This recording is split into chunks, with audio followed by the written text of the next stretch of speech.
بسم اللہ الرحمن الرحیم۔ میرا نام ہے علی شگری اور میرا YouTube channel universal health tips میں آپ تمام دوستوں کو خوش آمدید۔ آپ تمام دوستوں سے گزارش ہے کہ میرے یوٹیوب چینل کو سبسکرائب کریں اور میری ویڈیوز کو لائک کریں۔ انسان کی کوئی نہ کوئی ضرورت ہوتی ہے اور انسان پوری کوشش کرتا ہے کہ ان ضرورتوں کو وہ جائز طریقے سے پورا کرے۔ اللہ تعالیٰ نے انسان کے اندر جو سب سے بڑی خواہش اور ضرورت رکھی ہے وہ ہے جنسی خواہش۔ انسان جیسے ہی بالغ ہو جاتا ہے اس کی یہ ضرورتیں اور خواہشات ابھر کر سامنے آنا شروع ہو جاتی ہے۔ اس کے لیے بہترین طریقہ شادی کا ہے۔ اللہ تعالیٰ نے قرآن کریم میں فرمایا ہے کہ ہم نے مرد اور عورتوں کو اس لیے پیدا کیا ہے تاکہ تم ایک دوسرے سے سکون حاصل کر سکو۔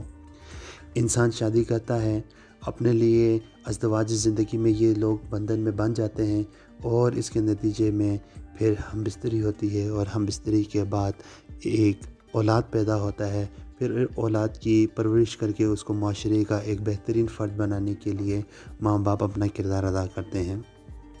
انسان جب شادی کرتا ہے اور اپنی بیوی کے ساتھ، اپنی ہمسفر کے ساتھ ہم بستری کرتا ہے تو انسان کے عضو تناسل سے جو ایک مادہ خارج ہوتا ہے اس کو منی کہتے ہیں اور انگلش میں اس کو سپرم کہتے ہیں۔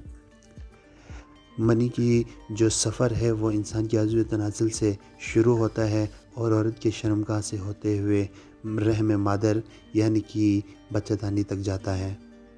ایک منی کے قطرے میں 20 ملین سیلز ہوتے ہیں اور ان 20 ملین سیلز میں سے ایک سیل نے جا کر عورت کے رحم میں، عورت کے بچہ دانی میں جا کے اس نے بچہ بنانے کا عمل شروع کرنا ہوتا ہے۔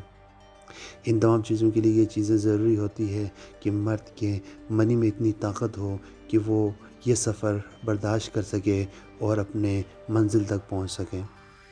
تو جن لوگوں کی شادی نہیں ہوئی اور جن کی منی پتلی ہے یا ان کی منی میں پریشر نہیں ہے، ان تمام دوستوں کے لیے میرے پاس قرشی کی ایک بہت بہترین معجون ہے، وہ اس کو استعمال کریں، انشاءاللہ العزیز آپ کے تمام مسائل حل ہوں گے۔